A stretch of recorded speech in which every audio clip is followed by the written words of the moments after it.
আজকে 5ই আগস্টের পরে এই পর্যন্ত শুধু বিএনপিদের মধ্যে অবৈধ হত্যা হয়েছে 127-এর উপরে। শুধু বিএনপি হত্যা করেছে 127-এর উপরে। এতদিন আমরা জানতাম জাহান্নামের আগুন, এক জাহান্নামের আকা জাহান্নামে খেয়ে ফেলে। এখন আমরা কি দেখছি, এক বিএনপি আর এক বিএনপিকে খেয়ে ফেলছে। শুধু তাই, ছাত্র দলের ছাত্ররা বিএনপির মূল দলের কাছে চাঁদা দিয়েছে, চাঁদা না দেওয়ার কারণে তাদেরকে হাত পা ভেঙে দিয়েছে। যাদের কাছে নিজেদের দলের মানুষ নিরাপদ নয়, তাদের কাছে বাংলাদেশের কোন নাগরিক নিরাপদ হতে পারে না। সেই দলের এক দল আর এক দলকে, এক সংগঠন তার অঙ্গ সংলগ্নে চাঁদা দিতে হয়, সেই দলের কাছে বাংলাদেশের কোন ব্যবসায়ী নিরাপদ থাকতে পারে না। সেই দলের মানুষকে খুন করে, সেই দলের কাছে বাংলাদেশের কোন মানুষের জান মালের নিরাপত্তা থাকতে পারে না।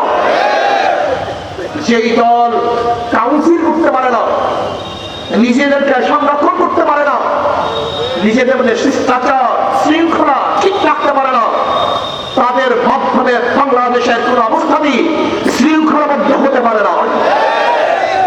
যারা নিজেরাই ঘোষণা দেয় যদি নির্বাচনের তারিখ ঘোষণা করো তো করো, আমরাই ঘোষণা করব, যারা নিজেরা আইন তুলে নেয় তাদের মাধ্যমে এদেশে আইন নিরাপদ থাকতে পারে না। যারা মেয়র হওয়ার আগে সিটি ভবন দখল করে, তাদের কাছে বাংলাদেশের মানুষের জান মাল ইজ্জতের নিরাপত্তা থাকতে পারে না। না, এদেরকে আর বাংলাদেশের মানুষ কোন অবস্থারই গ্রহণ করবে না। অনেকেই ভাবছেন আগামীতে অমুক দল ক্ষমতা আসবে, ঘুরে বালি। আপনি জানেন বাংলাদেশের নতুন ভোটাররা 38% ভোটাররা ধানের শীষ কি জিনিস জানিই না। জিয়াউর রহমান সাহেবের আদর্শ এদেশের মানুষ শুনতে চায় না।